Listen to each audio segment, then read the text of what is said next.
Napamahal na siya sa akin pero nakulangan talaga ako sa effort niya. Dear Madam Native Filipina, gusto ko rin sanang mag-share ng AFAM story ko. At the same time, Madam, ay gusto ko rin makinig ng advice nyo pati na rin ng mga followers nyo. Sana mabasa mo itong sulat ko, Madam. Isa pala akong kasambahay dito sa Manila. I'm 42 years old. Meron akong 3 anak na nasa probinsya kasama ang mama ko. Yung asawa kong Pinoy ay 3 years na po kaming nagkahiwalay. At ngayon nandun siya sa Cebu. At ako naman nagtatrabaho dito sa Manila. Isa po akong TikToker. Yan lang po ang aking libangan dito, pati na rin ang pakikinig sa mga kwentong ibinabasa nyo.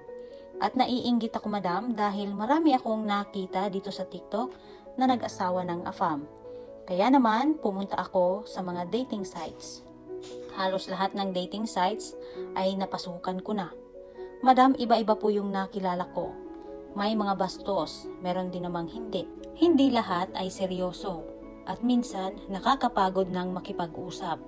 At hanggang nag-open ako ulit ng Asian dating app. At doon ko nakilala ang AFAM ko ngayon. Isa pala siyang driver. Pero sa ngayon, huminto na siya sa trabaho. Dahil gusto niya na makakita ng Pinay na aasawahin niya. Gusto niyang tumira sa Pilipinas. Super bait niya. Always ko po siyang kausap at kachat. Minsan, kapag gabi, Madam, niloloko ko siya.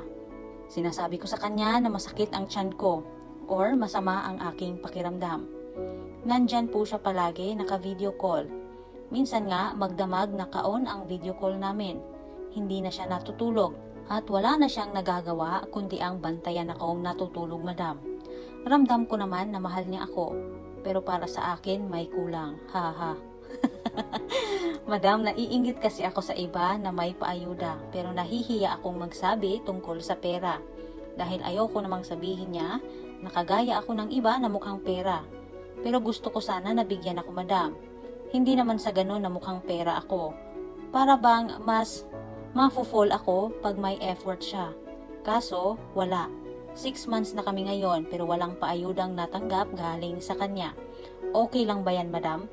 Pero marami naman po siyang plano. Napakasalan ako at bibili siya ng lupa dito at magpapatayo rin ng bahay. Kukunin namin ang mga anak ko. Madam, balak niya na pumunta ngayong November. Sa tingin mo, Madam, okay lang ba na walang effort sa ngayon? Napamahal na siya sa akin pero nakulangan talaga ako sa effort niya. Hanggang dito na lang, Madam. Sana mabasa mo itong sulat ko. Patay. Ay, taas ang mga paa sa mga nakarelate dyan, mga Madam. Kumusta naman kayo? Kaya pa bang pagtiyagaan? Well, Madam Letter Sender, sinabi mo nga na halos lahat na ng dating site isinalihan mo na. And also, nakakapagod ng maghanap at makipag-usap, di ba? So ngayon ka pa ba bibitaw? Madam, dapat po makontento ka muna sa ganyang setup nyo. At least naman, Madam Letter Sender, halatang halata na seryoso siya sa'yo. Binabantayan ka ngang matulog, di ba? Sana all talaga yon kasi bihira lang po ang mga AFAM na ganito. Letter sender, alam mo naman ang sitwasyon niya na wala siyang work now, di ba? Isipin mo na lang, Madam, na baka sinisave niya yung pera niya para sa inyong pagkikita sa darating na Nobyembre. And also, pakakasalan ka nga niya. Bibili ng lupa at magpapatayo ng bahay. So, malaki-laking halaga po yung dapat niyang i-prepare, di ba? Intindihin mo na lang muna, Madam Letter Sender, ha? Ang importante, seryoso siya. So, Madam, matanong lang kita, ilang taon ka ba na naghahanap ng AFAM? Siguro naman matagal-tagal ka rin nakipagsapalaran online, tama ba? And those times, disappointed ka dahil walang matinong AFAM. At syempre, kasabay noon, wala ka ding ayuda. Kinaya mo nga, di ba? So ngayon ka pa ba mawawala ng pag-asa? Sender, okay na yung AFAM mo ngayon. Di baling walang ayuda, basta ma-effort magbigay ng time. I-disregard mo na lang muna yung usaping ayuda dahil talagang hindi naman lahat maswerte na nakatagpo ng AFAM na todo bigay kaagad kahit online magjowa pa. Don't worry, Madam, hindi lang ikaw ang may ganitong sitwasyon. And guess what? Yung akala nilang kuripot na AFAM, galante pala nung nagkita na sila.